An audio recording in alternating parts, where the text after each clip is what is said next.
شريك له وأشهد أن سيدنا محمدا عبده ورسوله لا نبي بعده اللهم صل وسلم وبارك وكرم ومجد على سيدنا ونبينا وحبيبنا ومولانا محمد سيد المرسلين وإمام المتقين وأفضل النبيين وعلى آله وصحبه أجمعين.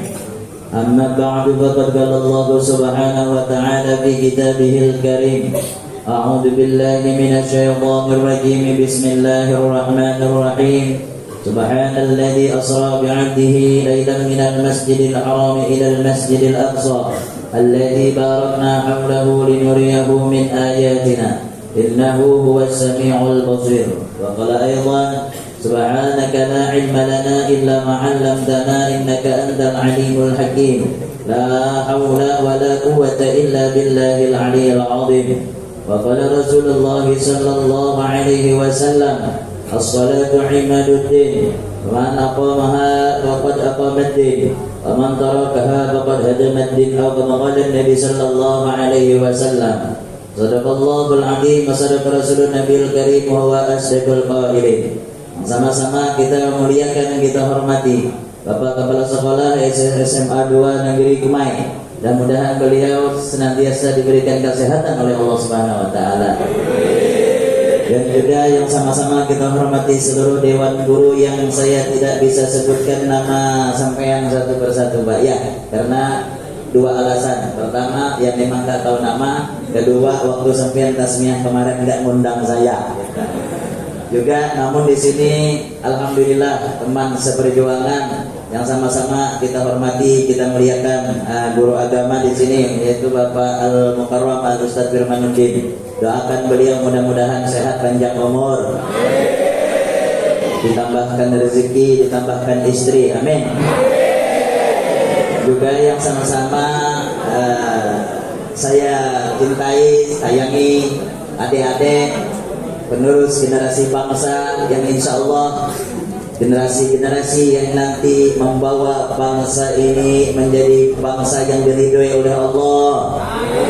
Generasi-generasi yang menjadi cikal bakal pemimpin-pemimpin yang senantiasa beriman dan bertakwa kepada Allah. Amin. Adik-adik yang sama-sama dimuliakan oleh Allah Subhanahu wa taala, tiada kata yang paling aula dan yang paling indah melainkan ucapan puji syukur yang takkan pernah luntur. Kita aturkan kepada Allah yang Maha Ghafur, yang mana Allah pada hari ini memberi nikmat selalu bercucur bagaikan air mancur. Di antaranya Allah masih beri nikmat kita berupa nikmat panjang. Mudah-mudahan kita semua menjadi hamba yang bersyukur. Amin. Kita berlindung kepada Allah biar supaya kita tidak menjadi hamba yang kufur. Karena kalau kufur, walaupun nikmat banyak, walaupun rumah bertingkat, walaupun mobil mengkilat, istri dari 1 bahkan sampai 4, walaupun diangkat jadi camat, kalau kalian tidak sholat, percuma tatkala masuk nanti kalian lahat dicambuk oleh malaikat sampai hari kiamat. Mudah-mudahan kita terhindar daripada yang demikian. Amin Allahumma amin. Yang kedua kalinya salawat dan salam tak pula kita haturkan kepada keharibaan alam yang manusia berakhlakkan Al-Quran, yang kegantengannya melebihi Sahrukan, apalagi Salman Khan, apalagi Sahrukan SMA 2 jauh. Siapa dia? Namun kegantengannya itu tidak dia gunakan untuk merayu perempuan. Siapa dia? Ialah orang yang kita peringati peristiwa sejarah yang begitu besar, yang tak pernah terlupakan, yang viralnya luar biasa, yang dulu nggak ada HP, dan berapa abad masih saja cerita ini tidak pernah dilupakan. Seluruh umat Islam di mana saja berada, baik di masjid, di mushola, di lapangan, di sekolah, semua masih ingat dengan peristiwa kisah yang luar biasa yang senantiasa diabadikan di dalam Al-Quran, yaitu terjadinya Isra dan Mi'raj Nabi besar Muhammad Sallallahu Alaihi Wasallam. Kumpul kita pada pagi hari ini tidak lain hanya semata-mata untuk menengok ke belakang, mengingatkan kembali peristiwa-peristiwa yang dahsyatnya luar biasa, yang tidak akan pernah siapapun, profesor manapun, sepintar apapun, tidak akan pernah mampu kalau dia mempercayai dengan otak dan akalnya. Bukan akalnya yang tidak mampu, tapi karena otak tidak mampu menerima keajaiban yang terjadi peristiwa Isra dan Mi'raj Nabi besar Muhammad sallallahu alaihi wasallam. Namun orang yang beriman kepada Allah, orang yang senantiasa meyakini bahwa Allah fa'ilul lima yurid, Allah berkehendak dengan sekehendaknya, Allah kuasa atas sesuatu, maka dia akan percaya lebih daripada ini pun, dia akan percaya apapun kehendak Allah Subhanahu wa taala. Sayyidina Abu Bakar Siddiq digelar dengan Siddiq, orang yang selalu membenarkan apa yang disampaikan oleh Nabi kita Muhammad SAW. Tak kala ditanya, hai Abu Bakar, kau percaya tak? Ini ada peristiwa yang diceritakan oleh sahabatmu, yang diceritakan oleh nabimu yang bernama Muhammad. Katanya dia diisrakan dan dimi'rajkan dari Masjidil Haram ke Masjidil Aqsa, naik lagi ke langit sampai ke Sidratul Muntaha hanya dengan waktu tidak sampai 1 malam. Percayakah engkau wahai Abu Bakar? Apa kata Abu Bakar? Kalau yang mengatakan itu adalah Nabi Muhammad, kalau yang mengatakan itu adalah Muhammad, lebih dari itu aku percaya, kata Abu Bakar. Inilah keimanan Abu Bakar yang digelar dengan Abu Bakar Siddiq, orang yang selalu membenarkan ucapan Nabi kita Muhammad sallallahu alaihi wasallam. Terus apa alasan kita mengadakan peringatan Isra dan Mi'raj? Kenapa guru-guru kalian mengadakan acara-acara demikian? Bukan hanya sekadar kumpul-kumpul untuk rame-rame saja, tetapi mengingat peristiwa Isra dan Mi'raj untuk kita ambil pelajaran, untuk kita ambil iktibar, untuk kita ambil apa? Hikmah semua yang terjadi yang dialami oleh Nabi kita Muhammad sallallahu alaihi wasallam, untuk kita ambil pedoman hidup, untuk kita ambil pelajaran untuk hidup dalam dunia ini. Kita awali dengan cerita daripada Nabi kita Muhammad sewaktu di-Isra dan di-Mi'rajkan. Sebelum di-Israkan, ingat adik-adikku sekalian, Isra itu artinya perjalanan Nabi dari Masjidil Haram menuju ke Masjidil Aqsa. Adapun Mi'rajnya dari Masjidil Aqsa naik ke langit sampai di Sidratul Muntaha.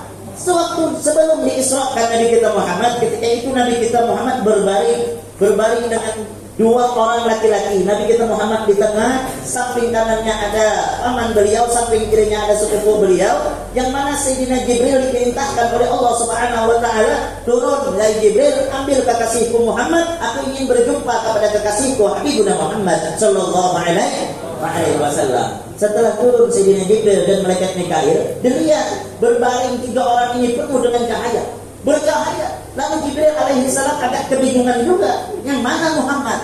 Cahayanya terliputi 3 orang ini sama bercahaya. Tapi cerdasnya Jibril, dia ambil sumber cahaya ini dari mana? Dia ambil yang tengah, sehingga setelah diambil yang tengah, cahaya itu pun hilang. Berarti yang di tengah ini adalah benar, adalah Nabi kita Muhammad sallallahu alaihi wasallam. Memang Nabi kita Muhammad itu bercahaya deh. Nabi Muhammad kalau gandeng dengan orang nggak ganteng, orang yang nggak ganteng itu jadi ganteng. Beda dengan Muhammad di SMA ini. Kalau gandeng dengan orang nggak ganteng, yang nggak ganteng makinnya nggak ganteng itu. Ya, bercahaya Nabi kita Muhammad Sallallahu Alaihi Wasallam. Ya, bercahaya. Siapa saja yang dekat dengan Nabi Muhammad ikut bercahaya. Luar biasa karena kemuliaan dan keistimewaan diberikan oleh Allah melebihi daripada makhluk-makhluk yang lain. Makanya disebut Nabi kita Muhammad Muhammadun basyarun la kal basyar. Muhammad manusia tapi tidak seperti manusia. Sama dengan kita tapi berbeda dengan kemuliaan yang Allah berikan dengan kita. Tidak sama. Walaupun Rasulullah makan, kita pun tapi beda tak? Beda. Kalau Rasulullah makannya sedikit, kalau kalian sedikit makan sama dengan banyak makan. Nah itu, kalau sudah banyak makan malas ngantuk jadinya, sama dengan bodoh. Nah itu, makanya kata guru kalian tadi kalau ceramah jangan makan, dengarkan agar supaya yang disampaikan masuk. Kalau makan bukan yang disampaikan masuk, makanannya yang masuk. Nah, udah diam, dengarkan gitu. Perempuan di belakang jangan ngomel-ngoceh melulu ya, diam di situ, dengarkan sehingga keluar daripada tempat tersebut kita dapatkan ilmu sehingga manfaat acara kita ini. Amin Allahumma amin. Nah, itu Nabi kita Muhammad gak sama dengan kita. Rasul makan, kita pun makan. Namun Rasul makan sedikit, kita sedikit. Ya memang beda sih, sedikit aja bedanya gitu. Kalau Rasulullah tidur, kita pun tidur. Namun Rasulullah sedikit tidur. Kalian sedikit-sedikit tidur. Nah, orang belajar guru depan tidur aja kerjanya ya. Lagi mendengar ceramah tidur aja. Belakang jangan tidur. Nanti netes air liur tuh.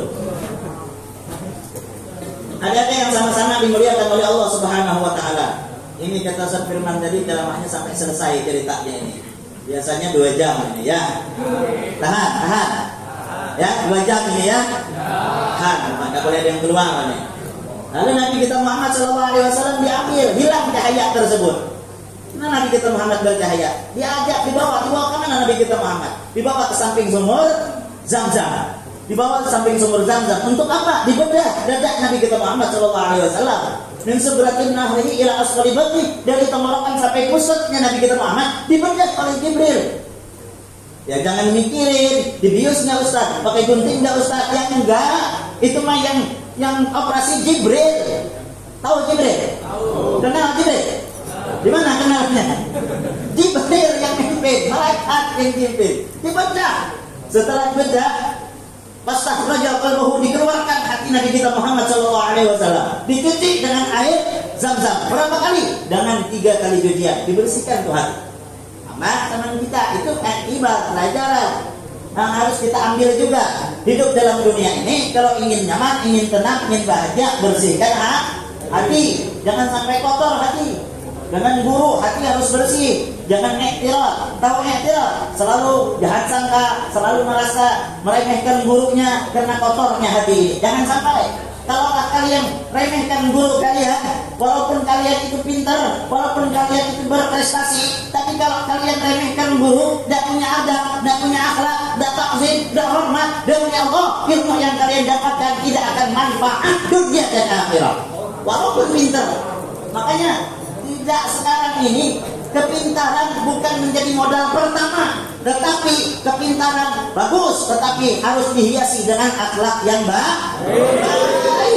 Walaupun pintar, kalau tidak punya akhlak, maka tidak akan pernah kalian manfaat, tidak akan pernah dipakai, kalian tidak akan pernah mencapai cita-cita kalian. Karena kalau tidak ada keberkahan dan tidak ada ridho dari guru kalian yang ngajar kalian. Doakan terus guru kalian biar sehat, biar panjang umur, biar bahagia dunia akhirat. Amin Allahumma amin.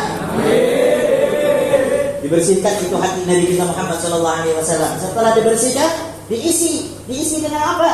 Diisi dengan imanan yang mantap, diisi dengan yakin, keyakinan yang mantap, diisi dengan Islam yang mantap, yang senantiasa bukan Islam KTP saja, Islam yang senantiasa mengerjakan perintah Allah, mengerjakan apa yang sudah diwajibkan oleh Allah Subhanahu wa taala. Di antaranya sembahyang itu salat 5 waktu. Nih kalian sabalik kalian ini sudah lewat. Ada nggak yang belum balik di sini?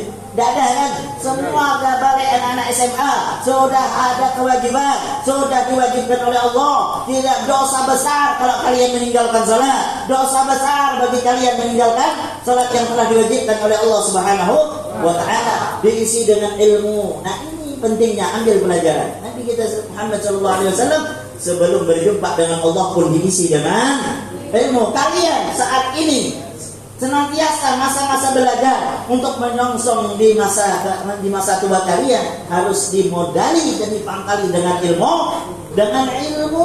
baik masalah ilmu dunia maupun ilmu agama.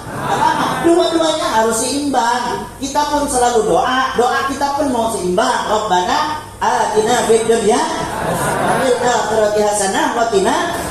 Kita pengen kehidupan dunia kita maslahat, baik, bahagia, tenang, dan juga akhirat pun kita pengen bahagia, selamat di dalam surganya Allah. Maka jangan malas kalian. Saatnya kalian masih orang tua mampu mengkosong kalian sekolah yang benar. Orang tua senantiasa berjuang, banting tulang, keringat luar biasa, mencarikan uang hanya untuk kalian sekolah. Ayo gunakan kesempatan ini, kalian sekolah yang benar, ya, sekolah yang benar. Raih cita-cita kalian, karena kalian ini adalah penerus generasi yang akan datang. Mungkin di antara kita mungkin boleh jadi nanti menjadi presiden, amin. Ada yang jadi menteri, ada yang jadi ustaz. Tidak ada yang tahu kalian kalian inilah nantinya generasi-generasi penerus bangsa, penerus negara yang insya Allah menjadi kalian akan dinantikan nantinya menjadi pemimpin-pemimpin yang beriman bertakwa. Amin Allahumma amin ya rabbal alamin. Karena kalau bodoh tuh nggak enak, orang bodoh itu nggak enak. Ya, nggak percaya coba aja bodoh. Baik masalah apa saja tidak akan enak. Masalah agama kalau bodoh pusing kepala kita. Kalian masalah dunia nanti bodoh pusing juga kalian. Tapi kalau berpendidikan, kalau berilmu bahagia. Orang tidak akan sengsara selama dirinya berilmu. Di mana saja dia berada, kemanapun dia merantau, ilmu selalu melekat di dalam dadanya. Dia akan dimuliakan dunia dan akhirat. Maka dari itu jangan sampai kita bodoh tentang ilmu agama. Kalau nggak bisa ngaji, bagaimana rasanya? Kalau nggak bisa ngaji, tadi kan dibaca, masya Allah luar biasa. Coba kalau nggak bisa ngaji, malu kita.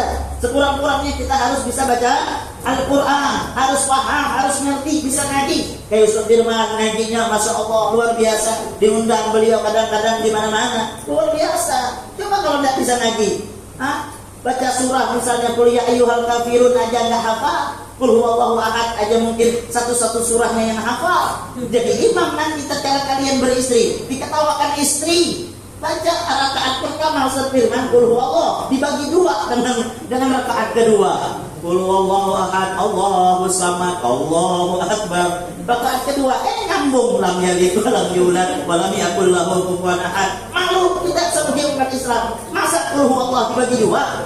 Ya mendinglah Qul huwallahu dibagi dua hafal. Ada yang enggak hafal baca Qul ya ayyuhal kafirun terbalik-balik, enggak nyampe-nyampe. Qul ya ayyuhal kafirun la a'budu ma ta'budun wa la antum 'abiduna ma a'bud wa la ana 'abidun ma abattum wa la antum 'abiduna ma a'bud wa la ana 'abidun ma abattum wa la antum 'abiduna ma a'bud. Kata istri di belakang kampret dari tadi, a'bud enggak ruku-ruku. Bego, enggak ingat lakumnya. Wala ana abidun ma abattum wala antum abidun ma a'bud. Sampai nangis tuh imam, enggak ingat sama lakum ya. Nanti ada anaknya di belakang, apa katanya? Lakumkan aja udah, lama katanya. Baru ingat, lakum dinukum waliyadin. Bego apa? Jadi jangan sampai kita bego tentang ilmu agama. Jangan sampai. Itu ada orang kampung ya, orang kampung nggak pernah ke kota ini. Nah ini pelajaran juga karena nggak ada wawasan, nggak ada gunanya ilmu, malu-maluin. Katanya istrinya, wah katanya, ayolah kita ke kota. Kita ini nggak pernah ke kota, padahal uang banyak, uang sawit banyak. Itu orang sebelah setiap hari ke kota. Mau juga kata istrinya, saya mau makan di restoran. Oh itu. Padahal nggak pernah sekali nginjak di restoran itu.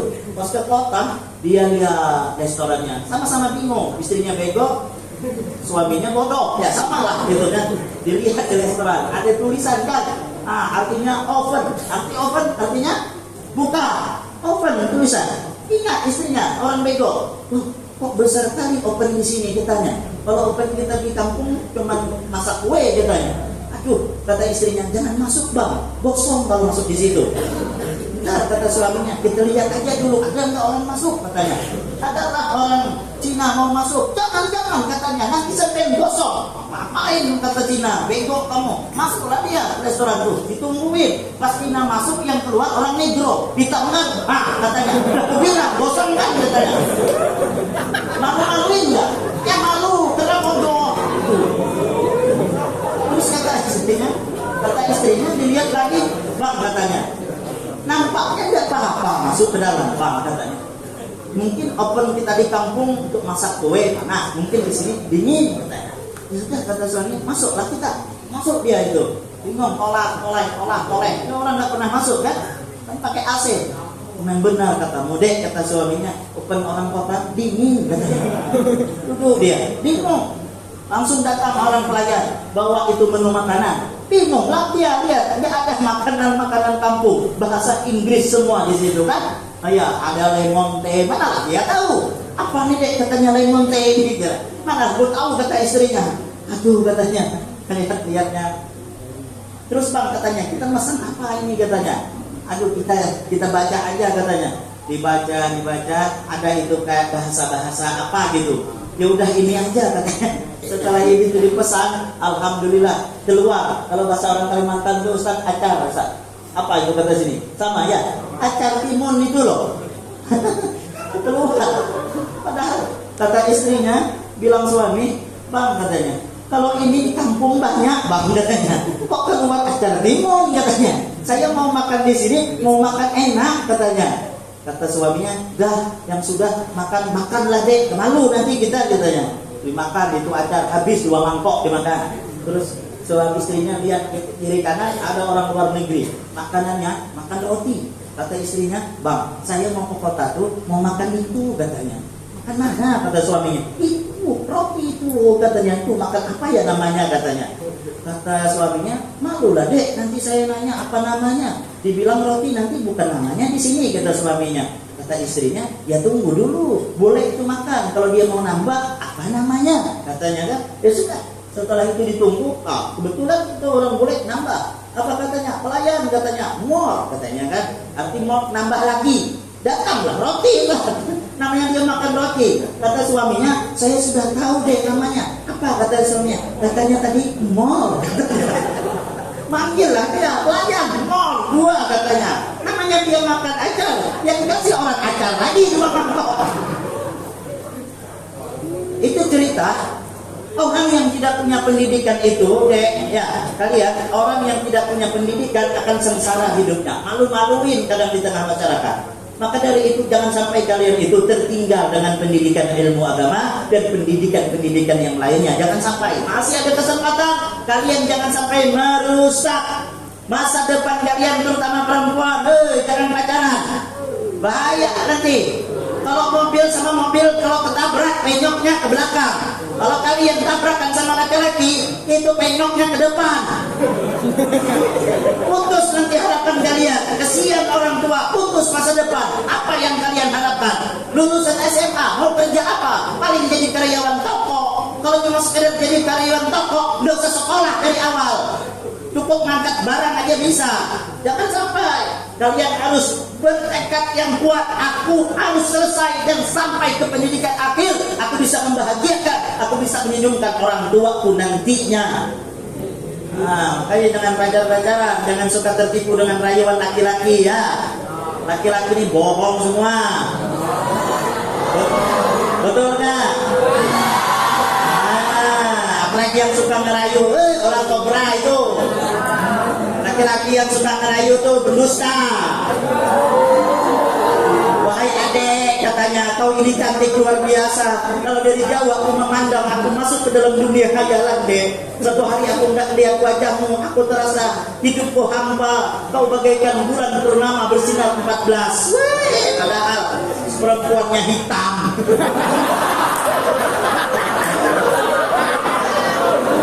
Jadi jangan tergoda kalian dengan rayuan lagi itu, bohong semua. Kata-kata cinta itu nggak ada yang benarnya, betul nggak? Kata-kata cinta nggak ada yang benarnya. Cinta sejati itu cinta orang tua kepada anak, cinta kita kepada Allah, cinta Rasulullah kepada kita. Itu aja cinta yang sejati. Lainnya dusta semua. Coba kalau lihat lagu-lagu cinta itu, "Lautan luas kan ku seberangi, gunung akan kudaki." Bohong itu. Mana ada orang mau nyebrang lautan, mampus nanti. Itu cuma bahasa-bahasa cinta. Kalian perempuan jangan kegeeran. Cuma dirayu sedikit sudah, GR-nya bukan main. Jangan tertipu kalian. Jadi jangan sampai. Kan kadang-kadang ini, Masya Allah, zaman sekarang ini generasi-generasi yang kayak kalian ini rusak. Jangan sampai kalian terjerumus di dalam pergaulan yang menyesatkan. Jangan. Hati-hati kalian. Ingat orang tua kita banting tulang mencarikan nafkah untuk kalian. Rela orang tua itu mengalahkan keperluannya untuk keperluan kalian. Kalau ada biaya sekolah, orang tua mau beli baju nggak jadi, yang penting kalian itu diingat, itu dibayangkan agar supaya kalian bekerja keras untuk menuntut ilmu sehingga bisa bahagiakan orang tua kalian. Amin. Allahumma amin ya rabbal alamin. Itu jangan sampai, Masya Allah, malam minggu kemana-mana digondeng sama laki-laki, rugi kalian perempuan ya. Orang yang baik itu, orang yang bagus, barang yang asli itu enggak selalu dipamerkan di tengah umum. Perempuan khususnya, Kalau jadi perempuan rumahan, perempuan yang gak gampangan. Nanti kalian akan mendapatkan pasangan sesuai apa yang kalian lakukan. Kalau kalian soleha akan dapat suami yang soleh, insya Allah. Ya, kalau suaminya gak soleh mungkin namanya si soleh, boleh juga. Adanya yang sama-sama dimuliakan oleh Allah Subhanahu wa Ta'ala. Jadi nuntut ilmu ini mah penting. Ya, penting. Dulu guru kami pernah cerita, ada seorang laki-laki yang tidak pernah sholat seumur hidup, tidak pernah sholat, tidak pernah belajar. Nikah sama anak penghulu. Namanya penghulu orang rajin beribadah di masjid. Orang azan maghrib, Allahu Akbar. Kata istrinya, bang sholat. Kalau nggak sholat, minggat kau dari rumah. Malu aku dibilang tetangga di sini, kau nggak pernah sholat. Kata suaminya, dek, aku maulah sholat, tapi aku tidak tahu caranya. Jangankan bacaannya, caranya pun aku tidak tahu. Kata istrinya, gak usah payah-payah, ikut sajalah ke masjid. Orang takbir, ikutlah takbir. Orang baca, bacalah. Pura-pura baca, orang tak dengar juga. Yang penting kamu jangan jadi imam, kata istrinya. Ya sudah, kata istri suaminya, saya berangkat ya dek. Berangkat, ya itu. Berangkat ke masjid. Pakai celana, celananya bolong. Gak pakai segi pengaman. Berdiri di depan imam. Imam takbir, Allahu Akbar. Ingat pesan istri, ikutin orang di masjid. Allahu Akbar, ikut juga dia. Makmum lain bingung, kok keras amat katanya makmum yang satu ini takbirnya. Setelah rukuk, sujud, udah kelihatan itu telur baung itu. Ada anak kecil di belakang. Kata anak kecil, bilang sama temannya, telur apa ya? Hitam gitu. Makanya anak kecil ini nggak tahan, ada yang nakal. Ini itu telur dipegang. Dia ingat pesan istrinya, ikutin orang di masjid. Dalam hatinya, sholat pegang-pegangan ini. Dia lihat depannya imam pakai sarung, dimasukkan juga tangannya, dipegang punya imam. Kata imam, bangsat katanya. 10 tahun saya sholat jadi imam, baru kali ini ada yang megang pusaka saya.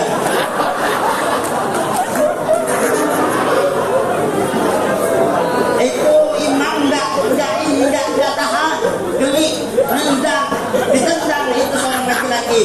Ingat lagi pesan istri, ikutin orang di masjid. Habis pegangan, tendang-tendangan. Lihat di samping ada kakek, ditendang kakek. Pingsan kakek. Satu masjid ketika itu kelahi semua. Pulang ke rumah itu peci enggak muat lagi. Banyak benjol udah. Duduk di depan rumah ngelamun. Kata istrinya, Bang, itu sudah sholat azan isya. Ayo ke sana. Katanya, dek, aku sholatnya mau aja. Berantemnya aku nggak mau. Emang sebenarnya sholat berantem? Iya tadi berantem. Benjol 3 biji. Jadi ditanya gimana? Tadi ada orang megang punya abang, saya pegang punya imam. Imam bodoh kata istrinya.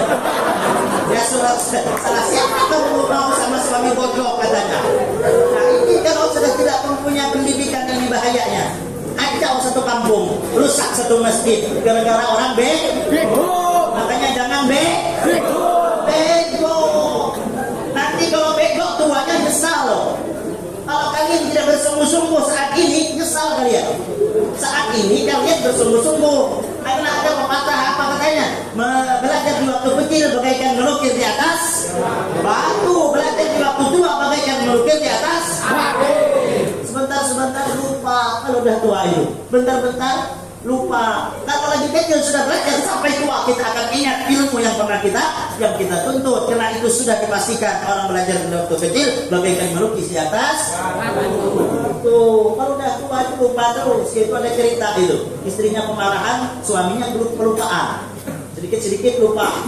Istrinya sudah tahu suaminya pelupa, marah terus. Iya. Setelah itu berangkat ke pengajian. Setiap hari bawa payung. Bawa payung. Sampai ke pengajian itu payung disangkutkan di samping musola, duduk dengar pengajian. Setelah pulang pasti lupa, nggak bakalan dibawa tuh payung, ketinggalan lagi. Marah lagi istri, mana payung? Ketinggalan dek katanya. Pokoknya kata istri, 1 kali aja lagi saya belikan payung, kalau masih ketinggalan Jangan harap saya mau belikan payung. Biarlah kamu pergi hujan-hujanlah sana, mampus-mampuslah engkau. Iya dek katanya, dibelikan lagi payung, terus payungnya. Nah ini ingat ini yang terakhir nih. Awas kalau ketinggalan. Itu aja diingatnya payung. Kalau begini katanya sampai ke musola nggak mau lagi saya taruh di samping, saya bawa aja duduk. Itu payung dibawa terus. Salaman sama ustadznya, habis kopiah ustadznya itu kena payung. Kata ustadznya, kenapa payung dibawa terus? Ustadz, saya diancam istri, kalau ini hilang saya nggak boleh tidur di rumah katanya. Udah pulang itu dibawa payung itu. Sampai ke rumah senang dia. Dek katanya, ini ada ini. Istrinya masih ngomong gini. Dek, kok masih marah? Ini payung ada ini. Iya, payung ada. Sepedamu mana katanya? Sepeda lagi ketinggalan.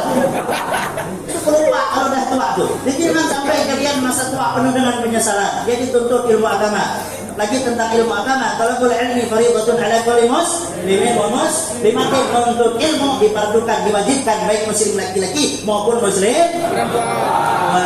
perempuan. Ilmu agamanya dikaji juga ya. Jangan cuma pandai ngitung aja. Masalah ilmu fikih enggak paham, rugi. Kalian itu perempuan. Semua ini kan sudah haid semua. Ngerti enggak itu gimana mandi haid? Ngerti enggak rukun mandi wajib? Nih kalian laki-laki ini sudah balik semuanya ya. Gimana alamat laki-laki kalau balik? Kalau pernah mimpi naik kuda putih kemudian keluar air susu, itu mah balik namanya. Pernah kan?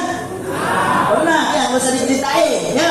Nah, apabila keluar air mani maka diharamkan kalian memegang Quran, nyentuh Quran, apalagi diharamkan sholat dan lain sebagainya. Harus ngerti dan wajib mandi. Ini harus dipahamkan untuk anak-anak kita yang Ustaz sekarang ini. Banyak jangankan anak-anak, nenek-nenek sudah 75 ada yang nggak bisa niat mandi junub. Nah, dibilang junub selamanya. Gimana sholat mau diterima? Orang junub sholat haram hukumnya. Tuh, perempuan, lagi haid, jangan berani-berani pegang Quran.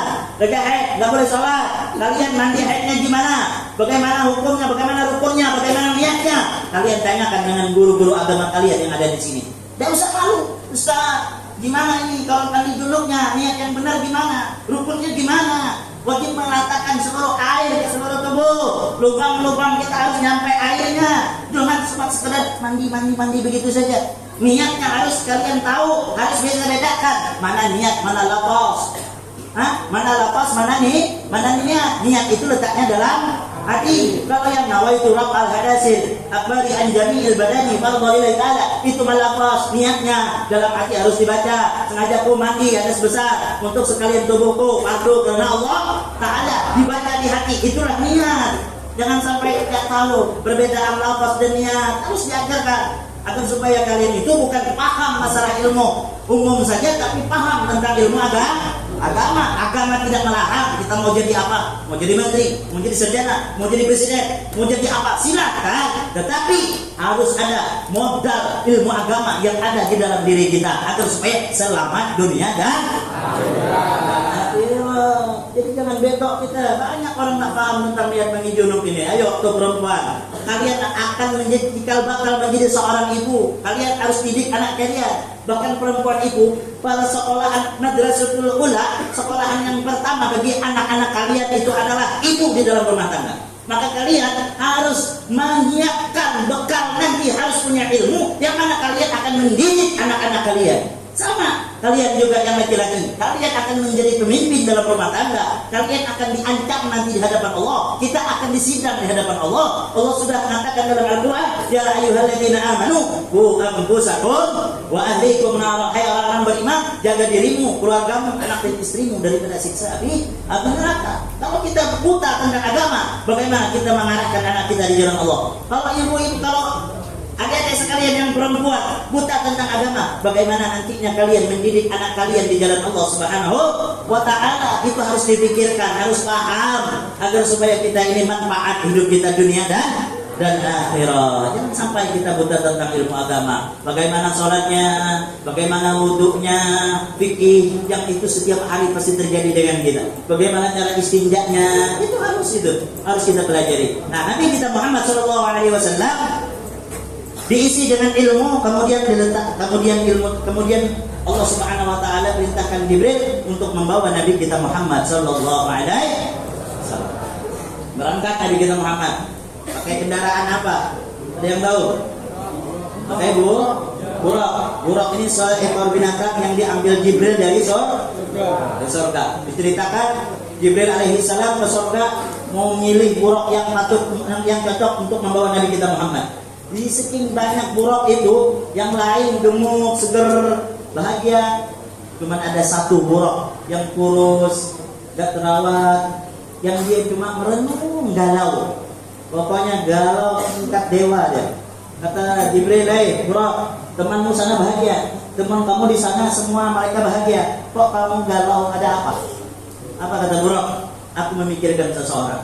Nah ini bahayanya Pak, Bu. Pak Ustaz, kalau sudah orang galau terus gak bakalan lagi mau masuk pelajarannya. Kalian kalau sudah terjatuh di dalam rumus percintaan, tak akan masuk ke pelajaran itu. Bego, yang asalnya pintar bego gitu. Banyak ngelamun aja. Ustaznya setengah mati nerangkan gini dia ngelamun. Paham kata Ustaznya? Paham? Ustaz di rumah. Paham Ustaz. Iya, Ustaznya yang paham, dia nggak paham. Jangan sampai. Jadi kata Jibril, kenapa kau galau? Saya memikirkan nama seseorang yang namanya bergandeng di surga dengan nama Allah, yaitu bertulisan la ilaha illallah Muhammadur Rasulullah. Saya memikirkan yang namanya Muhammad. Aku ingin berjumpa kepadanya. Aku ingin bertemu. Kata Jibril, pas ini. Kata Jibril, Buraq, kedatangan saya di sini memang ingin mencari kendaraan untuk membawa yang nama Muhammad yang kau rindukan itu, untuk membawa Masjidil Haram menuju ke Masjidil Aqsa sampai ke berjumpa kepada Allah Subhanahu wa taala. Senangnya itu Buraq, bahagianya berjumpa dengan orang yang dirindukan selama ini. Dibawa ke Buraq. Kemudian berangkat Nabi kita Muhammad sallallahu alaihi wasallam. Tahu enggak kecepatan Buraq itu secepat apa? Secepat pesawat. Enggak ada bandingnya. Kecepatan Buraq itu sejauh mata kita memandang, segitulah cepatnya. Sekali dia menghamparkan sayapnya, kejauhan kecepatannya sejauh mata kita memandang. Dari mana sejauh kita memandang? Disitulah.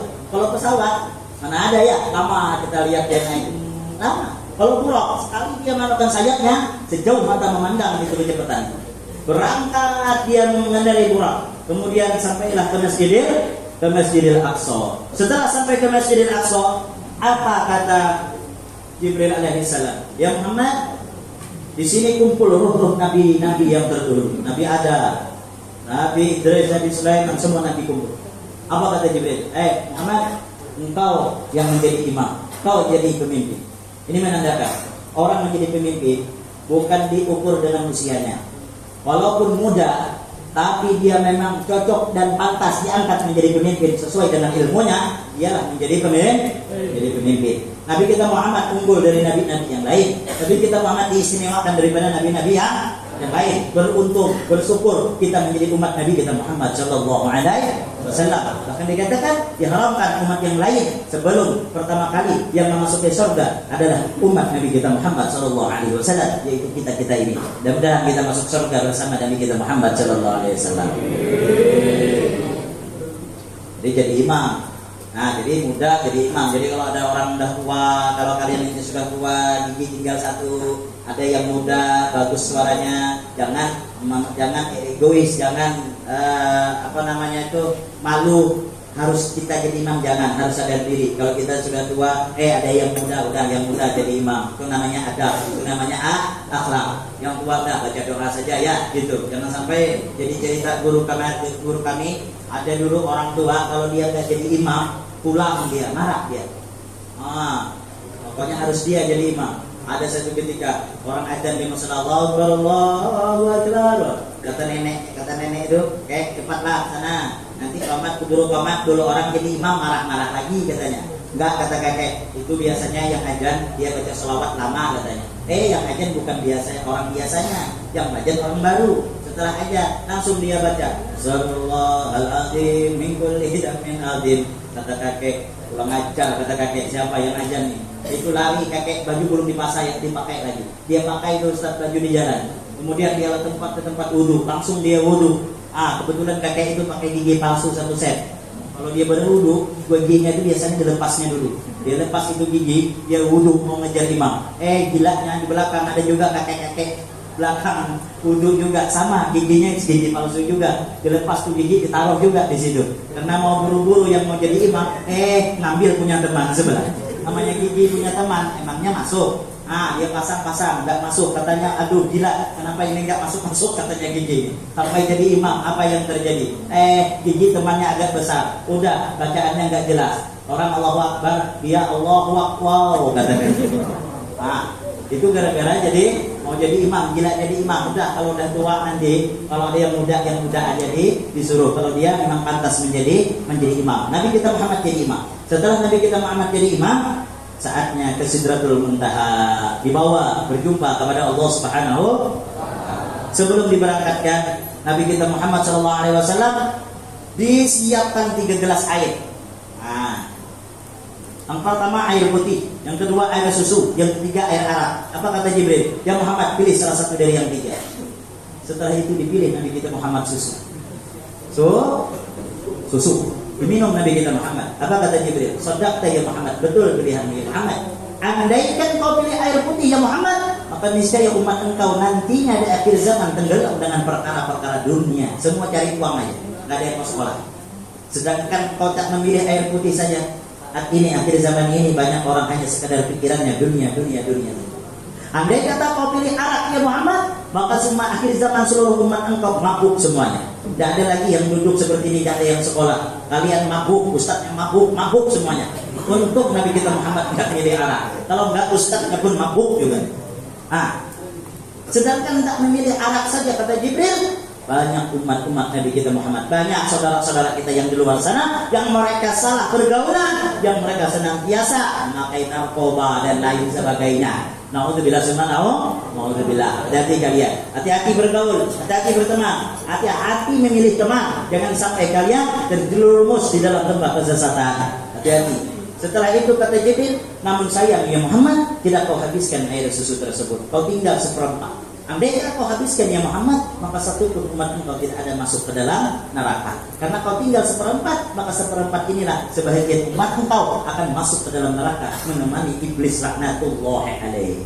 Yang jadi benar pikiran kita, apakah kita yang termasuk diminum oleh Nabi atau yang ditinggal oleh Nabi Muhammad? Kalau diminum, maka bersama beliau kita di dalam surga. Kalau ditinggal, maka mampir dulu ke neraka. Na'udzubillah, na'udzubillah. Dan mudah-mudahan kita yang hadir, guru-guru yang hadir, dan orang tua kita yang hidup, yang sudah meninggal dunia, mudah-mudahan selamat masuk ke dalam surga bersama baginda Rasul sallallahu alaihi wasallam. Berangkat Nabi kita Muhammad menuju ke langit pertama, kedua, ketiga, keempat, kelima, keenam, ketujuh. Di situ diperlihatkan bermacam-macam kejadian. Pertama Nabi kita Muhammad didatangkan dengan satu kaum, yang kaum itu menghancurkan kepalanya, dipukul kepalanya sendiri hancur, manakala hancur kembali lagi seperti semula, dihancurkan lagi, tak pernah jemu-jemu, dihancurkan kembali lagi, hancurkan kembali lagi. Kata Rasulullah, ya Jibril, man haula ya Jibril, siapa mereka ini Jibril? Ini umat engkau ya Muhammad. Apa alasannya dan apa kesalahannya dalam dunia? Kesalahannya di dalam dunia, mereka turut melaksanakan sholat 5 waktu. Inilah intisari peringatan Isra dan Mi'raj kita pada pagi hari ini adalah Nabi kita Muhammad membawa hadiah langsung dari Allah untuk melaksanakan sembahyang yang asalnya berapa? 50 waktu. Dikurang menjadi 5 waktu. Kalau dia 50 waktu, gak sempat ngajar lagi ustadznya. Gak bakalan kita bisa sekolah lagi. 5 menit ada, 5 menit ada. Ya, makan sebentar, adzan lagi, sholat lagi. Dikurang jadi 5 waktu. 5 ini jangan dikurang lagi. Ya, jangan dikurang lagi. Kalian kalau sudah membiasakan dari masa saat ini kalian rajin sholat sampai mati, sampai tua kalian akan rajin sholat. Tapi kalau kalian biasakan saat ini kalian tidak mau sholat, malas-malasan, sampai tua, sampai mati kalian akan bisa melaksanakan kewajiban yang telah diwajibkan oleh Allah Subhanahu.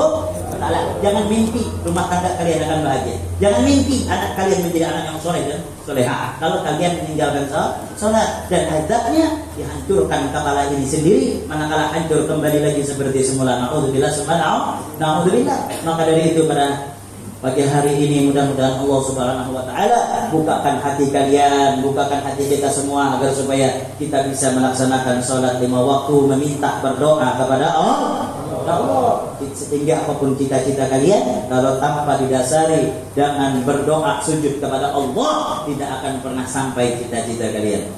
Di samping kalian belajar, di samping kalian sekolah, ingat sujud sembah Tuhan kita, minta kepada Allah. Enggak Ustaz katanya saya setiap hari minta tapi enggak sujud, enggak bakalan dikasih. Ya karena butuh ya danas. Kepada Allah kita menyembah, kepada Allah kita meminta. Nyembah dulu baru minta. Sama aja dengan orang tua ya. Kalian kalau rajin di rumah, ambil dulu hatinya, senangkan dulu hatinya, baru minta. Dikasih enggak? Dikasih.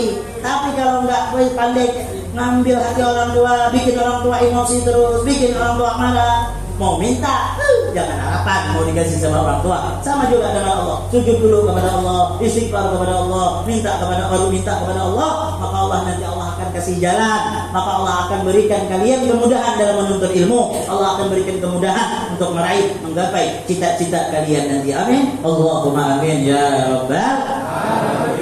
Mungkin tidak berpanjang lebar, mudah-mudahan apa yang saya sampaikan ini bermanfaat bagi saya pribadi dan bagi kalian semuanya. Mudah-mudahan apa yang saya sampaikan mendapatkan keberkahan dari Allah Subhanahu wa taala. Tidak akan pulangkan dari tempat ini melainkan Allah robah hati-hati kita yang kotor, Allah robah akhlak-akhlak kita yang tidak baik menjadi akhlak yang baik. Kalian menjadi mahasiswa, menjadi mahasiswi yang berakhlakul karimah, yang bisa menghormati orang tua, yang bisa menghormati guru-guru kalian yang mengajar kalian. Amin. Allahumma amin ya rabbal alamin. Ihdinas siratal mustaqim. Billahi taufiq wal hidayah. Wassalamualaikum warahmatullahi wabarakatuh.